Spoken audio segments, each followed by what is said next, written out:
Good evening, everybody. Welcome to another Wednesday edition of Paranormal Brew. I'm your host, Taryn Kerper. Tonight, I have a wonderful lady with me, Gina Black. She's on Instagram at She Haunts. We're going to be talking about lots of fun stuff. She is from Florida. Runs she's co-founder of a group. Oh my gosh, Afterlife Allstars. If I said that wrong, Gina, please smack me. Afterlife Allstars, I believe, and then she just comes out with a book. We're going to talk about that. Um, I do want to say, I want to give a shout out really quickly to Erie Expeditions Magazine. An article I wrote is in there. Go check out Erie Expeditions Magazine as well. Their page and everything. But I'm gonna quit talking. I want to bring my guest on. She's awesome. I can tell already the vibes are just flowing. Gina, Hi, thank you so much for having me, Taryn. welcome to Paranormal Brew. Oh, let me get to the chat. I didn't realize I didn't have my chat on. Um, so I want to say, I say this every show. Matt Kondracki, thank you so much. Dark Echoes Paranormal. Um, I said, Matt, I want to have women on, and he said, "You want women? You want women? Here you go." And he sent me, and Gina was one of these wonderful ladies that he sent my way. So happy to connect with her. I follow her on Instagram. Your Instagram is at She Haunts, correct? Yes. You're not on Facebook. No. So it's Instagram. Um, is that the only social media? I also have TikTok under the same name, but I usually kind of prefer to use Instagram. Okay.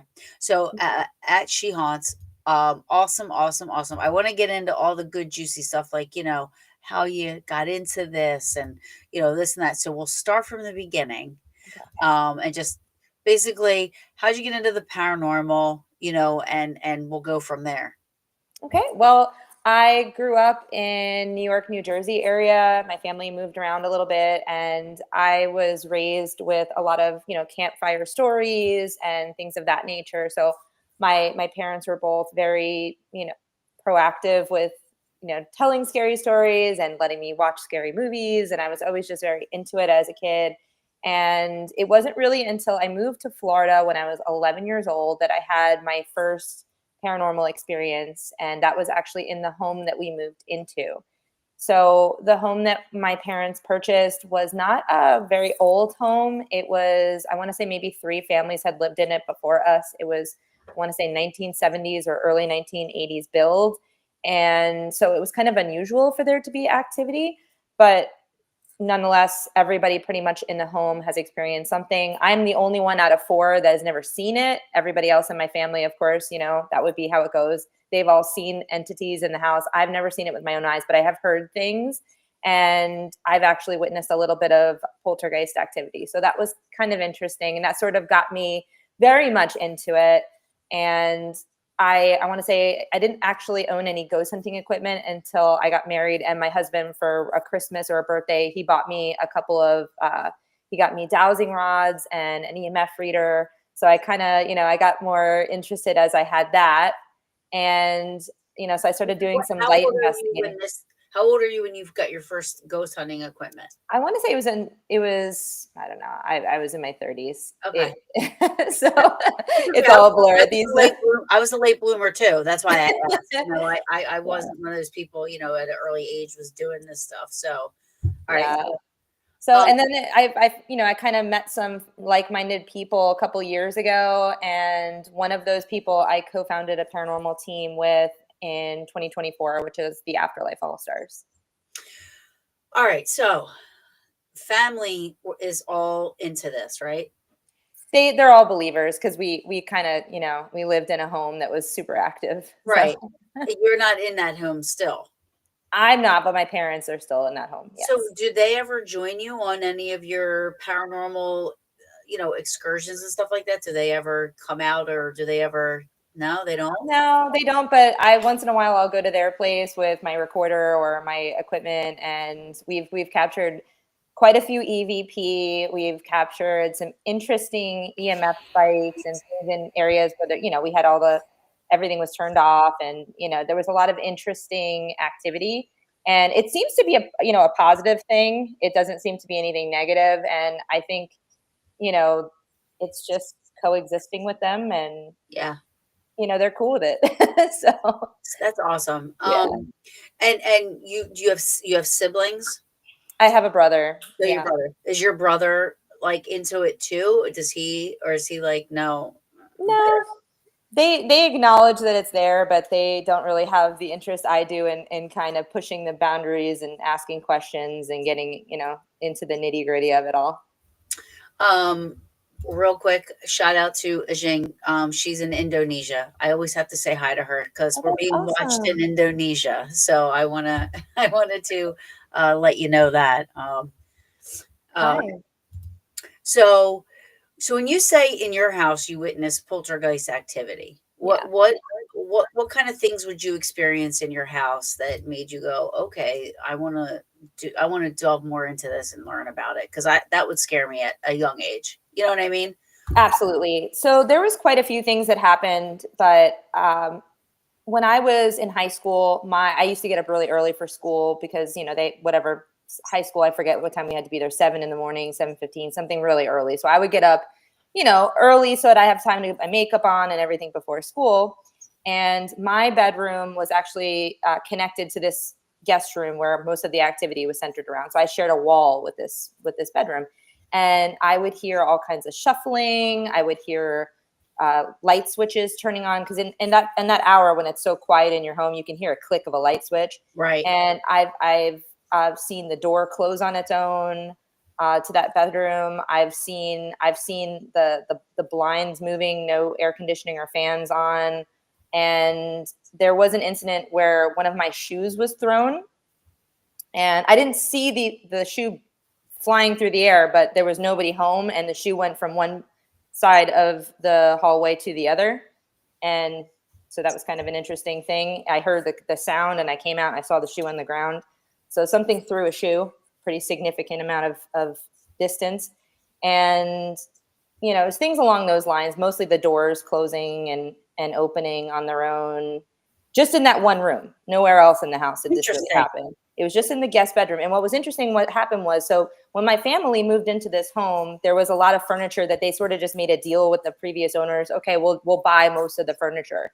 So, they didn't have to go out and buy all new furniture. So, there was obviously we kind of think maybe might have had some attachments to some of that stuff. And in that back bedroom, it was outfitted for someone who might have been handicapped. There was a lot of different things in the room that, to help somebody get in and out of bed.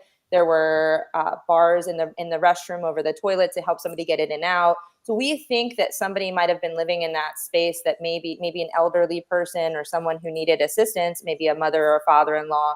And we don't have any evidence that anyone passed there, but we think that whoever is occupying that space might have been, an older person. And like I said, a couple of my family members have seen it, and they all describe it as an older person. They're not sure if it's a man or a woman because they're not really in any Defined.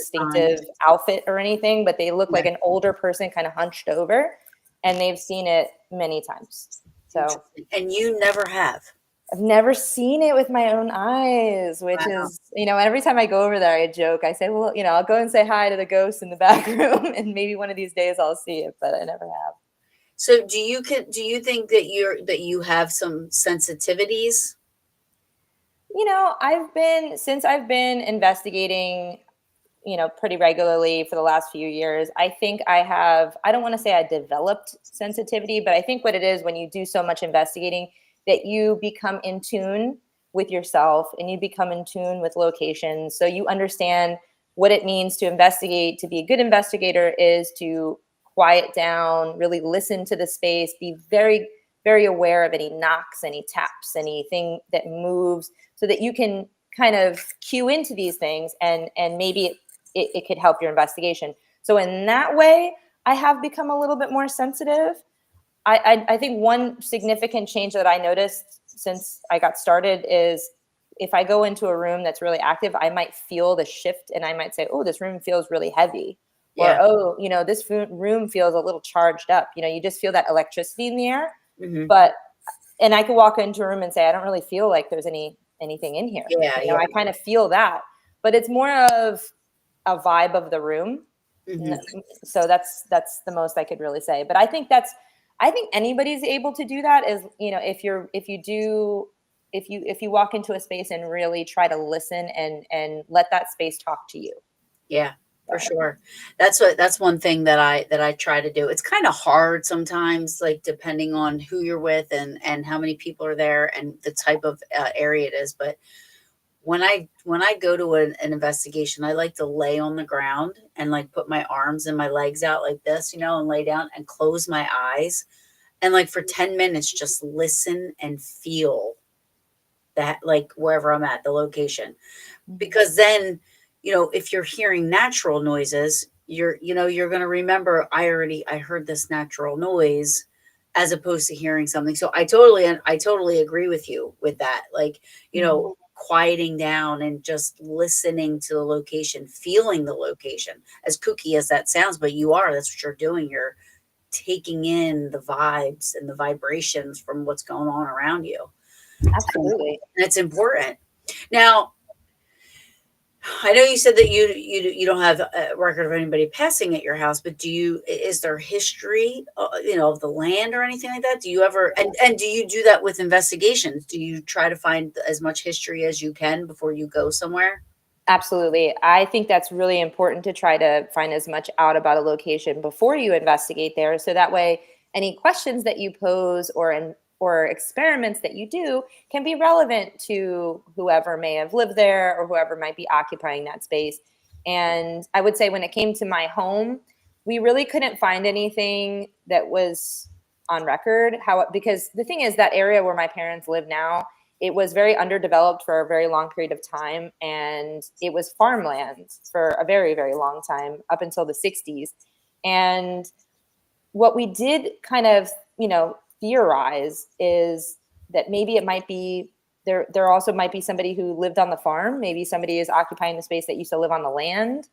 And recently, and when I say recently, my parents moved into that house in 1996. So recently, as far as the last few years, they've both seen two different men in their bedroom. They have a huge, huge master bedroom, and they have both seen two different men that appear to be that look kind of like farmers or workers or something along those lines. And they don't seem to be intelligent. They seem to just be walking in the same direction or standing in the same place, and then they kind of dissipate. So we kind of wonder if it's just residual energy from that area. Yeah. So I don't know. But when it comes to other locations, I really do try to do as much research as possible, because I think that when you do that kind of research and you find out names and you find out dates and you find out who lived there, what the connections were, it just makes for better interactions if you're doing things like spirit box sessions or EVP sessions or anything along those lines. Yeah. And, you can get some really good results that way. Yeah, for sure. I went back and forth with that whole thing for years. For a long time I didn't want to know anything, but I'm not a psychic medium, so it's not like I need to hide anything from myself because I'm going to psychically pick up on something, you know what I mean? Mhm. So then I went back to wanting to know all the history as much as you can.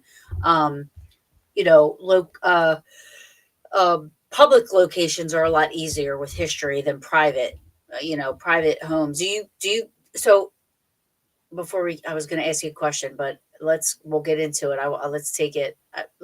I'm going to try to not be ADHD'd out over here. Um, so at what point do you develop, and I say it right in the beginning, All Star, or Afterlife, or Afterlife? Afterlife Allstars. Yeah. Sorry, It's Gina. okay. It's okay. Well, we've been so my co-founder and I, Tim Arnwine, we've been investigating for a very long time together. We actually were previously on another paranormal team together, and then when that team was wrapped up, finished, we started investigating with a couple other people, and then we decided to kind of start a new team. And the focus of the Afterlife All Stars was for a few things. One, both Tim and myself are educators, and he's also an author. He has several books about how to ghost hunt. And he starts off, we do a lot of events, and these events are charitable kind of fundraisers for locations. And we like people to come and join us and investigate with us, not just watch us investigate, but they get to hold the equipment, they get to do the investigation, they get to do the all the experiments. And so he likes to show people how to use all the equipment and the backstory of them. And then we do an investigation. So we started off, we wanted to educate, we wanted to help our community, and we also wanted to help people in general. And we have done quite a few different private investigations and investigations for ourselves for fun. And the All Stars part is basically, so Tim used to be a baseball player. He played in minor league baseball. And I kind of like the idea of being on a team, have it being kind of sporty. And he had this idea of, why don't we have an all-stars team where we have paranormal investigators from all over and join us and investigate with us, or guests from our events come investigate with us. And we can be kind of like the all-stars. And I said that would be a fun paranormal team name, Afterlife All-Stars. And we are a team, but we're an inclusive team. So we host a lot of other investigators to our investigations. So it's, we wanted to be, just a helpful entity within our community, and also, really kind of dive into the paranormal and experiment and things along those lines. Do you travel outside of Florida? I do a lot. There are some people on our team that do, but the team itself is pretty much concentrated to Florida, just because it's kind of hard to get everybody's schedule to go out of the state. But I travel a lot with my husband, and I do a lot of investigations, within the United States and abroad, depending on where we're going. So I'm always out there doing something spooky. So your husband investigates with you? He does, because if we're out of town and he has to, but he doesn't. He's not really, I don't want to say he's not into it. It's just not his thing. Yeah. And he's open-minded to it. He's very supportive, but it's not his passion, Right, and right. he's a musician. He loves music, he loves writing, he loves, performing, but he's just, the paranormal just isn't his cup of tea, which is cool, Yeah, which is you fine. know, but he does join me when we're out of town, just because I kind of drag him along with me. So where's the furthest you've been? So I've done some investigating. My husband and I go to Japan pretty often, and we were going pretty much every summer up until the pandemic, because the country was closed largely to tourism, so we weren't there for a little while. So I've done some investigating in Japan. I've also done, last summer I was in England for a few weeks, and I did a lot of scooting around England, and we also did Paris. So I got to do. We stayed at a haunted manor outside of, oh no, I'm gonna forget the name of it. Nottingham, outside of Nottingham, which is kind of famous for the Robin Hood stories. Yeah. And so we stayed at this. It was a manor that has been around since the 1700s. So we got booked a room there. I made sure to check in with the manager, and I just I asked permission if I could quietly investigate downstairs and some of the common areas, and they said that was fine. And I got some interesting results there, which was pretty cool. And I actually got the scariest results in my room. Really? Yeah, I got a screamer on my recorder, which Oh, was cool. kind of fun for me. Yeah, no, that's uh, cool. and but yeah, it was pretty cool. I tried to, I didn't really feel comfortable with bringing any investigative tools into the Paris catacombs, just because out of respect, and there are some people around that I didn't want it to seem disrespectful. But I was very much in tune when I was down there. I tried to just listen and kind of feel the vibes when I was walking around the catacombs, and there were definitely some areas that felt much heavier than others. And that was a pretty wild experience, being down there. And what's interesting is I thought there was going to be crowds of people down there, and really the way that they space it out, they only let so many people down there at once, and there's not really a time limit, but they, just to keep from things being really busy and crowded, they only, have so many that they send down at a time. And I tried to kind of distance myself from the other people and just kind of, quietly stand, and a walk along Yeah. the paths. And it was just very incredible. And I highly recommend that to anybody who is into the paranormal. That is a wild location to just visit. The catacombs. Yeah, in Paris. It was very cool. So my last guest, that was one of the places she went, and she said that was probably one of her most favorite places that she went. She said it was incredible. She said the energy down there. She said everything. She's like, it was just incredible to see. She did say that they let kids down there and stuff, and like sometimes people lean on the walls a little bit, and she said that sometimes people aren't uh conscious of what they're doing. It's not on purpose, you know. Well, Um, there are some people that unfortunately do nasty things on purpose, because when you leave the catacombs, they actually search your bags because some people try to steal the bones. that's So, like bad juju, don't you think? no, I really think that. I really I do. I And wouldn't do it. it's so horrible, but it doesn't surprise me, because people really just, in a lot of sacred spaces, they just don't act properly, and it's really unfortunate. Yeah. So can I ask why Japan? So, when I first met my husband, he actually had just moved back to the United States from living and working in Japan. So, Okay. when we had first met, he was very excited to show me the country because he had lived there. And we went on our first vacation together to Japan in 2011. And I loved it. He loves it. So, it just sort of became our thing to go during the summer. And the thing about Japan is it's such a far ride, to get there. You're basically 20 hours, between flights and everything, airport travel, that you basically lose a day on either end of that trip. So when we go, we like to go for 2 or 3 weeks, because it's Yeah. a far way to get there. So over the years, I've traveled all around the country. I haven't been all the way down south, but I've been as south as Kyoto, Osaka area, and all the way as far north as Mount Fuji. And it's a beautiful country. It's really interesting. And, every time, even though I've been so many times, there's always new things to see and always new things to explore. So, and the last time I was there, I'm really into cemeteries, which I'll get into, but I love cemeteries. I love taking my camera and photographing cemeteries. And I happened to, by accident, and I swear on my life I did not plan this, but my Airbnb, the backyard of my Airbnb was a cemetery Wow. in Tokyo, and it was Oh, wild. It was so cool. And I just kind of had my coffee there every day, and oh, yeah, that's cool. got to Isn't explore. Yeah, it was really neat. It was really isn't neat. Japan the suicide forest place or something? Yeah, a Yeah. Kikagara forest. And I've actually been in the area. I don't want to say I investigated that, because I definitely didn't. I was out it's in the Mount Fuji area, and there is a wide, expansive forest all around there, and that's just part of it. Um, but it's one of those things, it's just very kind of spooky. That whole area is very spooky. And the reason why I say it's spooky is because, growing up in upstate New York for a lot of my childhood, when you're in a forest, it's not a quiet place. I mean, it's maybe you're not hearing people and cars, but you're hearing birds and you're hearing bugs and you're hearing wind and you're hearing, if you really listen, there's a lot going on in a Right. forest. Right. But in that area, when you get into the forest, it's very eerily quiet. Oh, wow. Eerily quiet. And it's almost as if, you walk into a room and like close a sliding glass door, like there's no airflow. It's weird. And that's the best way I could describe it. Wow. But I was kind of along the outskirts. I did not, number one, I didn't want to accidentally see anything. And I know that's maybe a little unlikely, but I still didn't even want to chance it. And Right. also the feeling felt kind of icky in that area. So I just, I decided.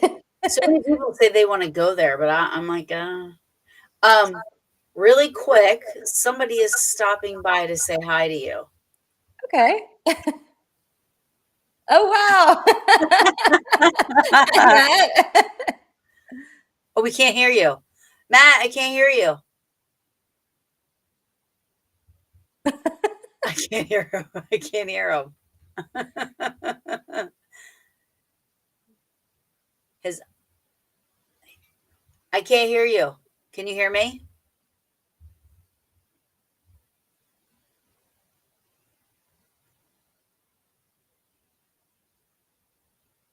No, Can't. I can't hear you. We can't hear you.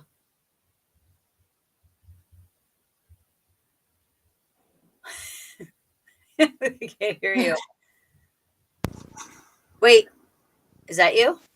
Can you hear me now? Yay! For a minute there, I felt what the mediums go through with the blindfold. Kind of creepy. But also, oh, I'm sorry. What is that right there? I see a logo that I recognize. I do. So I don't mean to take too much of your time, but I just wanted to hop on and say that I'm super proud of you and your book. I can't wait to get a copy, a signed copy of it, and it's been an honor and a privilege to know you, Gina. We love having you blindfold on the set of Dark Echoes Paranormal, so everybody's going to know that. I make sure everybody sees that. But for me to you, it's been an amazing friendship, and I'm super proud of you of your book that just released.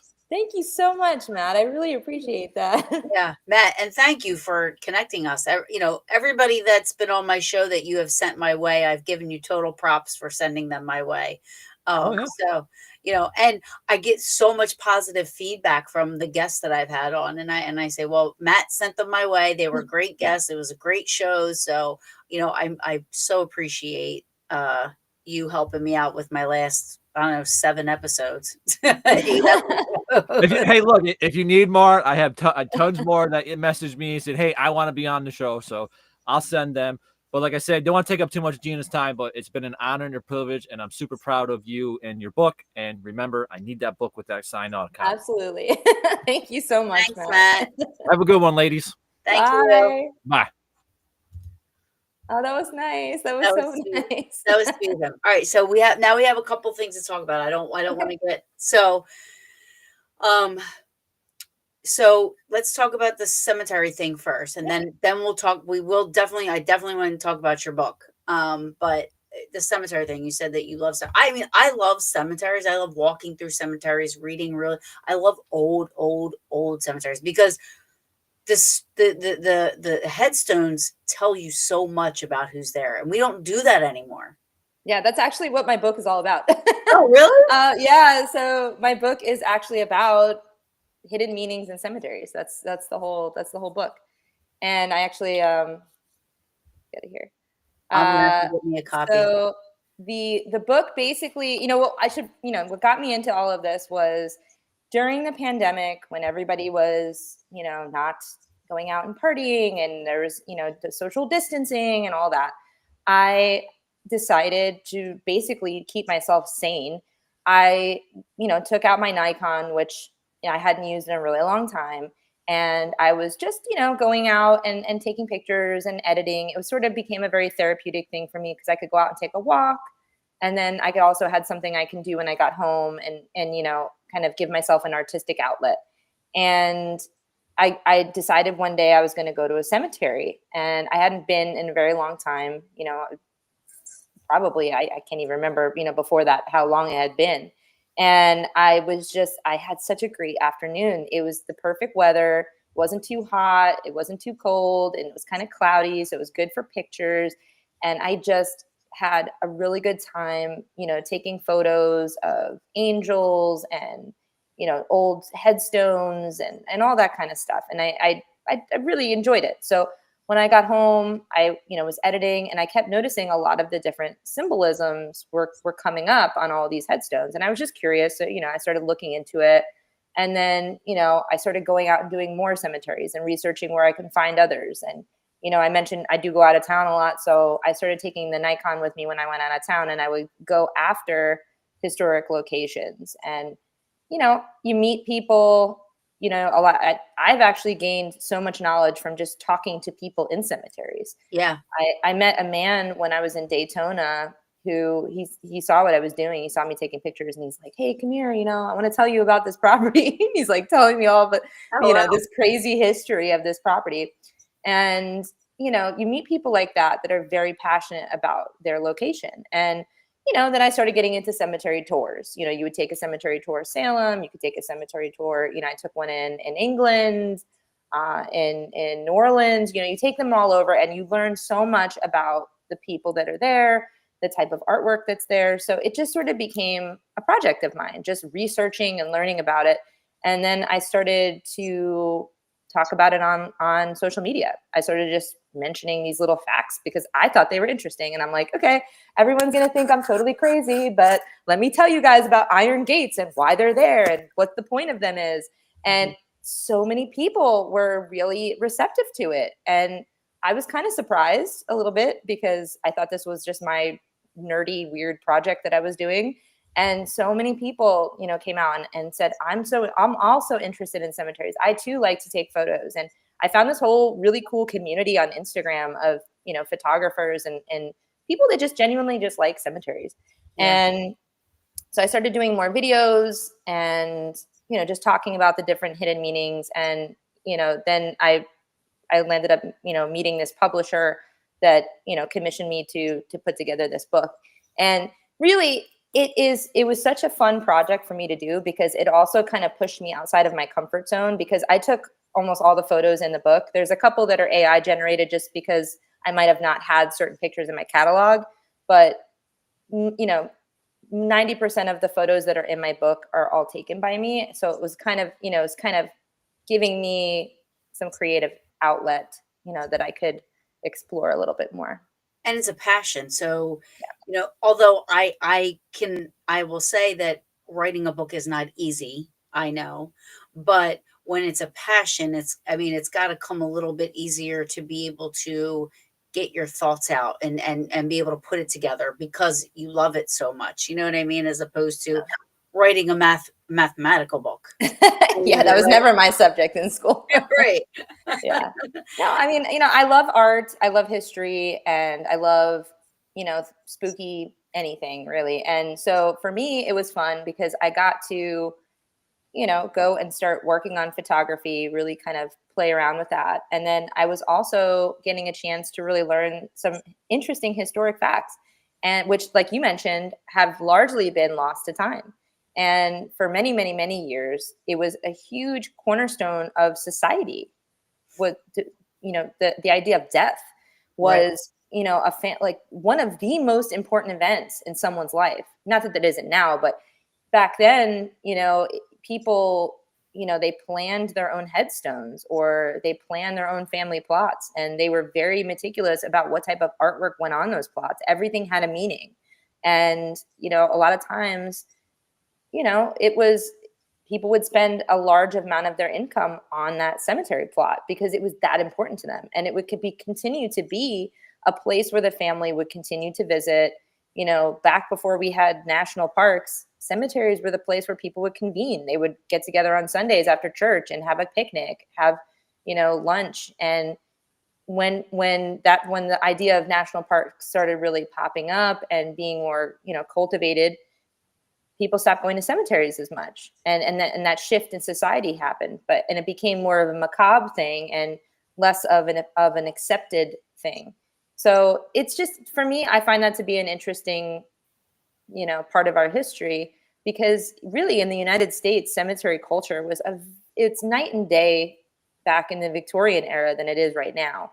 And it's an interesting part of our past. Yeah, it's and it's the thing. Like that's the thing. Like I love, like, now it's the laziness has kicked in, right? So now the headstones are all flat Yeah. and it just says the name and the dates, It's also whereas really expensive too now. I mean, it was always yeah, expensive, but even more now. yeah, yeah. So, And you go in these cemeteries, and I think it's so much more honorable. And some people might think it's morbid, but I think it's so much more honorable for the person, to sit there and read when they have like the story, like, here lies so and so, and they died when they were this and from that, and they did this in life. Like when they have the stories about the people that are buried there, you know. mhm. It's and then it's sad to see the opposite when you just see the little baby headstones that Yeah. don't have anything written on them, but that um, it's a little person there, or something, Yeah. or a little baby, you know what I mean? But um, that's my aunt Mama. That's my mama. Oh, Um, so uh I think it's awesome that you did. Have you ever taken like something and I've tried to do this, but I'm using the wrong materials. I've used the wrong materials, but it's not wax paper, but you get parchment paper, I think, and you can get like something to uh scrape over so you can hi. like what the writings are off of the headstones. I've never done it personally, but I had a friend do it for me that visited Jimi Hendrix grave, so Oh, I do have cool. that rubbing. But I know a lot of properties don't allow it Right, anymore.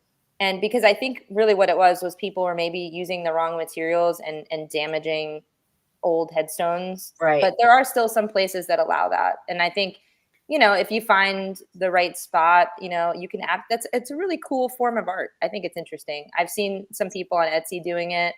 I still have to frame mine that I have of the Jimi Hendrix Yeah, headstone. that's I have it in my that's a closet. big one.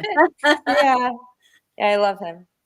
um, So that's cool. So when you're in the cemeteries, have you had, because I mean this is a big controversy within the paranormal field, yeah. like, are cemeteries haunted, are they not haunted, you know what I mean? So in your experience of being in the cemeteries and doing your research and taking your photos, have you ever captured anything, or have you ever experienced anything that you thought you were Oh yeah. I mean, I oftentimes if I go, I'm usually by myself when I go to cemeteries and with my camera, and I usually bring a spirit box, and I usually just turn on the spirit box and I just see what comes through. Maybe I might ask some questions, but I have had some times where I've had very, very specific things happen. And I know I mentioned earlier I was in Daytona, and there is a historic cemetery in Daytona. Now, this particular cemetery, if you look it up, it's very interesting. There's a lot of really, it's got a sordid past. And during the 1990s, it made headlines because there was a group of teenage boys that had a secret society that were breaking into mausoleums and meeting and having these club meetings inside mausoleums. And one of them or all of them were throwing out body parts out of one of the mausoleums. And when they were caught by police, they were never able to recover the head of one of the bodies. And so that happened at that property. And then when I said I'd met the man that was always in that property, and he told me that a lot of people, because if you've ever heard of Daytona, Florida, it's known for Bike Week, it's known for race car driving. There's NASCAR down the road. It's a beacon for bikers and people that are race car enthusiasts. And there's a lot of bars in that area now. And I guess what he was saying was a lot of people would get drunk and they would go into the cemetery and they would knock over headstones. So there was that was going on. And then during COVID, people were breaking in and they were stealing metal off of the mausoleums. There might have been, like designs or stuff, on these structures, and people were stealing it to scrap them. So when I was there, I got an incredible amount of activity on my spirit box, and it was directly related to those activities. I got on the spirit box next to a grave that was toppled, help me. And then there was another person that came through that said, help her. Oh, and wow. it was a woman's grave. And I'm like, I can't pick this back up. I'm not strong enough, you know? And there were all kinds of voices that were directly related to these events. And when I went over by the mausoleums and I was, asking questions, I got responses that were talking about the medals getting stolen Interesting. yeah, I got it was I got a response that said something about it getting something was stolen. It was stolen. And I said, did someone steal the medal? Yes. And Wow. then I got, it was just an interesting thing. And yes, I know that there's back and forth in the paranormal field if a cemetery, if a final resting place is the place where someone haunts. I don't necessarily in most cases think that everyone that is buried there is haunting their grave. I'm not saying that, but in a lot of situations, I think a cemetery, if you think about it, is a very safe space. It's quiet, it's chill. There's usually not a whole lot of people there. So maybe if there's a spirit close by, that might be the place they would want to go because it's free of most living people and it's pretty Well, and quiet. if you think about it in life, I mean, you and I, and there's a whole bunch of people out there that do agree, you like going to cemeteries. You Yeah, like hanging out in a cemetery, yeah. so I agree with you. My friend April says, where I am in Daytona. So, okay, if you are, and I don't remember the exact name of the cemetery, but if you are at the Boot Hill Saloon, I actually did an investigation there. I could tell you guys about it. It's pretty cool. The cemetery is right across the street from the Boot Hill Saloon, which is kind of close to the beach. If you're in Daytona, if that's helpful for you. So the reason why I was in town actually was I was doing an investigation at the Boot Hill Saloon, which is a biker bar. And the Boot Hill Saloon was formerly a mortuary that serviced the cemetery across the street. Hmm. And the bar, it's a biker bar. And the people that work at the bar have experienced a lot of paranormal activity. So I made arrangements with one of the head bartenders and I went in and investigated with them. And they were telling me that there is a lot of activity in the cemetery that, because they get out of work really late at night and they see what looks like figures walking in the cemetery. And you get a little closer and there's nobody there. They've seen lights, phantom lights. They've seen all kinds of things in the cemetery. These are the people that work at the saloon. Now, the reason why I was at the saloon specifically was there was a coworker that had recently passed in the bar and he had a heart attack. And the main bartender was the man who found him. And he was, he very much felt that the coworker's presence was still there and he wanted to see if he could make contact. So we did a lot of investigating and we only got one EVP. So one little recording. And from that recording, this bartender was able to confirm that was the voice of the man that had passed recently. Wow. Now, I sent him the files. I said, here you go. If there's anything else I can get you, let me know. And a couple of months later, I was contacted by the daughter of that deceased man. And she asked me, hey, can you send me the file? I haven't been able to get a copy of it. I heard about this and I really want to hear it for myself. So I sent her the file. And she also confirmed that was her father. Wow. Who was on. Oh, and he said, I'm okay. That was all it was. I'm okay. Oh my God, I'm going to cry. That's it. So it was pretty crazy. It was pretty crazy. It was really nice. And it was a feel good investigation for me. And, it was a really cool location. And if you've ever been to Daytona, it's also one of the only, maybe the only beach on the East Coast of the United States that you can still drive a car on. So one more reason to go there. It's pretty cool. Oh, now that whole thing just threw me off. I had another question for you, and now I'm like, John, I'm like, oh, have you ever heard of Laurel Hill Cemetery in Philadelphia? I have, and actually, I'm going to be in Philadelphia area in June. Are you? I'm gonna try to go. Yeah. Listen, I will go with you. I'm 15 minutes from Philly. We will have to definitely make a date on this. I would love to go to that cemetery with you. It's humongous. Mm-hmm. You're gonna need like a few hours, like a lot of time there. The mausoleums there are like huge houses, and like there's a lot of famous people buried there. They give you a map. They show you where to go. It's supposedly, allegedly a haunted cemetery. They actually, like, during Halloween and everything, they'll hold like fun little Halloween events there and everything. Um, Yeah, I saw they actually do movies there, and yeah, they're doing it on a weekend. I'm not going to be there. I'm so upset yeah. because they show movies in the park there. Oh, look at this. I didn't know that, Beth. So a friend of mine, Beth, my brother-in-law is in charge of the grounds there. That's That pretty is cool. so cool. Beth, you'll have to go with us then. You have to meet us. Beth is a very she's awesome. I've known Beth for probably 15 years now. She's in the paranormal, she's psychic medium, she's Reiki, she does all that. She teaches, she's ordained minister, she's got all that good stuff going on. So she Awesome. yeah, that would be awesome.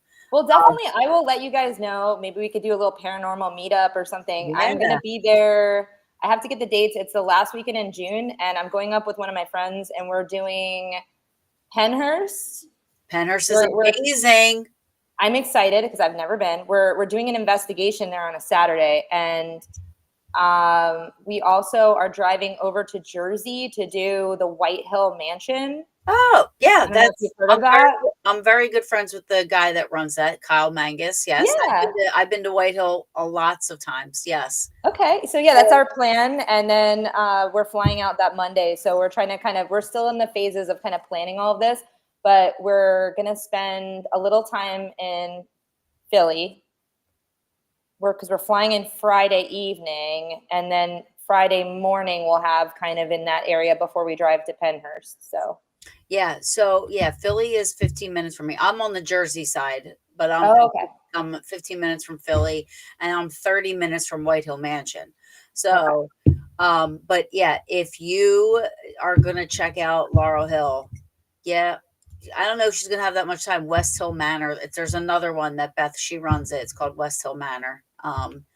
Work out. You'll have to keep me posted on when you're gonna be in town. And Oh, if absolutely. I know you probably don't have a lot of time, but if you can and we can meet up somewhere, I definitely would love to try to meet up. Yeah, Um, I would love to. And I know, my friend Ashley, she's also a paranormal investigator, and she's a huge history buff. So, we're there for is history and paranormal and yeah. cemeteries. So Listen, when you go to Penhurst, yeah. make sure you spend some time in Rockwell Tunnel. Okay. Rockwell Noted. Tunnel, I got some of the best EVPs in that tunnel. I mean, Really? yes, and disembodied voices that were also captured on Penhurst. There's not a bad spot at Penhurst, but for me personally, Rockwell Tunnel is like Mhm. the best. I I'm mean, definitely. I want you to give me like your favorite places. So I'm definitely you're gonna have to DM this all to me and too. listen, you need to spend more time because if you're coming up this way, you're gonna be that close. Gettysburg. I know that's gonna be a whole nother trip. I think just Well, because we had a weekend amount of time, and we were originally supposed to be in Pittsburgh, but then we landed up changing it to Philly, yeah. and we only have from Friday to Monday. Ugh. So it's just not enough time. And I want to go back because I want to do Gettysburg. And Yes. there's also a place in Gettysburg that does the traditional tintype photography from the 1800s. So you can Yep. have your photo taken. I had it So done there. you Yeah. did. I'm so Yes. jealous. Yeah. And it looks good. Like Mhm. I literally because they have the ones where like, and I don't mean this badly, cheesy, Yeah. but they're the ones where they just thought, but the guy that you're talking about that does the tintype, I think it's like VSP or VP something. so if it's the same guy that I got it done with, he actually did all the photos for the actors and actresses in the set for the movie Gettysburg.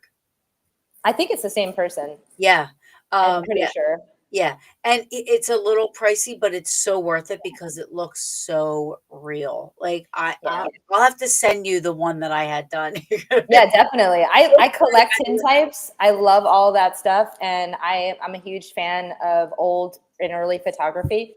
And I don't mind if it's a little pricey because that kind of quality, nobody does that. No. There's a handful of people in the country that do it. Yeah, So yeah. His cameras. I remember when I was talking to him when we were getting our pictures done. I mean, his cameras are One of them is $20,000, one's $30,000, and they're actually from the 1800s. Like the cameras are from, and you have to take the picture the way they would take. So you literally have to stand still for like you can't even breathe for like 10 seconds. You're like, Yeah. you know what I mean? Because it would be come out. It so worth it. Oh my Yeah. God, yeah. That is so cool. I would Yeah. love to. I would love to show you around Gettysburg if you ever come up. I And definitely want to. It's on my bucket list. I really want to do it. And what I else? was actually, somebody just reached out to me. I have to look into all the details, but somebody just reached out to me with they rent out spaces for paranormal investigations, and they invited me to something, and it's in Gettysburg. So I'm not sure, but I'd like to do it in the next maybe year. Yeah. Come up there. Listen, I'm your paranormal tour guide if you need it because Awesome. I know that town better than the town I grew up in. I want to move there actually. So Really? yes, I have the coordinates tattooed on my arm. That is so freaking cool. So I I love love it. that. I love Gettysburg. Um, so yeah, so I'm always down for a Gettysburg trip, no matter what. I don't even care. I want to do Um, the Jenny Wade house so bad. Jenny Wade House is awesome. Yeah. It's funny because listen to this. So you're gonna like this story. So a couple years ago, there was a team from Tennessee that came up, and I took them around Gettysburg for the weekend. Mhm. And I previously, like 6 months before that, I found out that I was a daughter of the Revolution. I had of the American Revolution. I never knew it. And jump ahead, we're driving around Gettysburg. We make a wrong turn, which wound up being the right turn, but it was a wrong turn. And we stumble across this. Now, mind you, I've been going to Gettysburg since 2016, and at least 10 to 12 times a year. Like I'm there as much as I can get there. Mhm. You know, and all of a sudden we see this cemetery off to the left, and I'm like, what is that? I've never even seen that. It's this little, has like this iron fence around it, whatever. Well, here it's a daughter of the American Revolution cemetery. It's Oh, all daughters wow. of the American Revolution buried in this cemetery. I actually have a part in my book about the graves. Oh, I've never seen them, but I've researched it. well, And yeah, they have there's specific artwork that they etch into their yeah. headstones to show that they're the daughters of the revolution. Yeah. Yeah.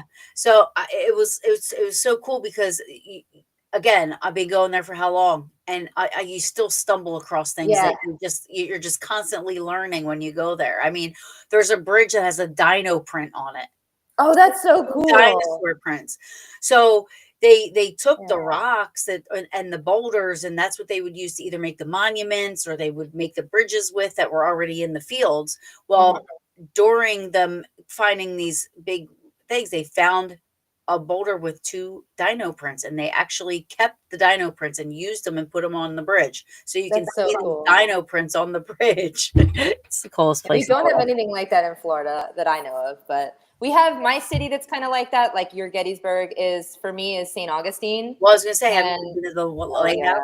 yeah, Yeah. I haven't investigated the lighthouse, but I've been a few times, and I've investigated a lot of other places in that area, and I've actually captured my very only ghost photo was in St. Augustine at the Huguenot Cemetery, and it is like I said, I go there all the time.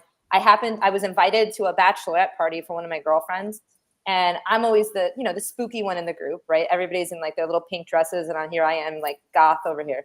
And all the girls we're going out to dinner, we're going out for drinks, and somebody suggested going on a cemetery tour. And I said, okay, I didn't suggest it, but I don't want to be the one to say that. So Don't twist my arm. yeah, but don't twist my arm. And we went, and I'm just on this bachelorette party, hanging out. And I was just taking pictures, and I caught a ghost photo. But I go there as much as I possibly can as well. And it's about 4-hour drive for me. And I just love that town. I just love, love, love, love, love all of it. And it's one of those places as well that every time you go, you can kind of find something that you didn't know about or something new Yeah. to you. And it's so cool to have a place like that you can, look forward to, that's in your, kind of backyard sort of, and, someplace that your happy place, like your happy paranormal place. Yeah. Yeah. So So I'd love to go there. I'd love to go to Gettysburg. It's the best. Um, if money was not an option, money and time, no option. Money and What's your time. what's your number one bucket place? Oh, this is so hard. And honestly, this answer will change sometimes because of my mood. But I think my overall place, if money was no object, because it's hard to get to, right, is Chillingham Castle in England. Uh-huh. And I tried to make it work for my trip last time I was there last summer, but it's just so remote, this location. But if you are curious, it's one of those castles that has an incredibly haunted history. There is an excellent episode about it. If anybody likes podcasts, on the podcast Morbid, Okay. they do a really good deep dive into it. And long story really short, this castle has been around a very long time. Many different families have lived there. It's survived wars. It was occupied at one point during World War II by the Nazis. It was, I mean, good and bad happening in this castle. People died, people were tortured, all kinds of crazy energy has been pent up in this location. And you can actually go, and I don't want to call it an Airbnb, but it's one of those places you can kind of rent for the night. Oh. And there's no electricity, there's no running water, there's nothing like that. It's just an old castle, a medieval castle. And supposedly, from what I've heard, it is one of the most haunted places in England, because there are so many different, throughout history, so many different tragedies and really life-altering events that happened there, that it just, for me, I'm so curious about that kind of thing. And, you know, the idea of maybe those energies are trapped in the stone of the castle. It's just, Yeah. it's so interesting to kind of, you know, ponder about. But I think that if the money were no object and, you know, getting there and all the hassle of it, I would definitely do that. And I would stay for a week and just see. Yeah. A week. Yeah, I'd rough it. You brave girl. Yeah. So, we have a couple minutes left, but I want you to kind of promote your book. Tell people where they can find you. Tell them where they can find your book, the name of your book. And really quick, just give a little, I know we talked about it, but just in case there's new people watching, I just want you just to maybe give a little bit of synopsis about the book again, and where people can find you. Thank you. So my new book is called Etched in Stone, Decoding Hidden Meanings in Cemeteries. So this is it right here. And it has a lot of my own photography in it. Let me see if I can find a cool shot to show you guys. This is one that I took in England. Oh, pretty. I love angels. Angels are kind of my favorite, but I've taken a lot of photos in cemeteries all around the world, and they're all in this book. I also basically go into just about every single cemetery symbolism that you find carved into a headstone or a mausoleum. And I cover things along the lines of hidden meanings behind why we have iron gates. The reason why we have iron gates in a cemetery was many people back in the day thought that iron kept spirits inside the cemetery, and it kept them from following people home. So they would close the gate when they left. And if you left the gate open, it was considered bad luck. So, and you sometimes you might see in old cemeteries a plot within the cemetery kind of surrounded by iron gates. And that was also considered a way to keep the spirits contained to the plot and the family members safe, because they would close that gate when they left. So that was an old, superstition that stuck, because we still have iron gates to this day. Right. And not only is it a nice aesthetic, it looks nice. It has a purpose of, keeping animals and other, scavengers out. But it also, for a lot of reasons, it's a nice way of kind of showcasing the perimeter too. Yeah. But that was the main reason why they did it. And so you'll learn about things like that. And you'll learn about, we talked a little bit about, different kinds of graves. There's the American Revolution, certain graves for certain orders, fraternal orders, certain organizations. There are, you might see lambs. Lambs are a very common icon to find on the graves of young people, because lambs usually represent purity and innocence and things along those lines. So this way you can read about what the symbolisms mean and what they mean in various different cultures. And then there's also a quick guide in the back of the book. So if you happen to be out and about and you're exploring your local cemetery and you see something on one of the graves and you want to see what it means, there's a quick guide in the back of the book. Yeah, so you can just kind of flip to it and you'll just get a quick explanation. So, where can I buy this book? So right now it's available on Amazon. You can either purchase it on paperback or you can get it on Kindle. And I want to say in about a week, it will be available on barnesandnoble.com as well. It's a little hard to, get that process going too. So it's That's taking a little awesome. longer. But Good yeah, for Amazon you. Prime. Yeah, thank you. And Barnes and Noble. So I'm gonna buy one, and then when you come to Philly, even if you have to swing by and sign and autograph it for me.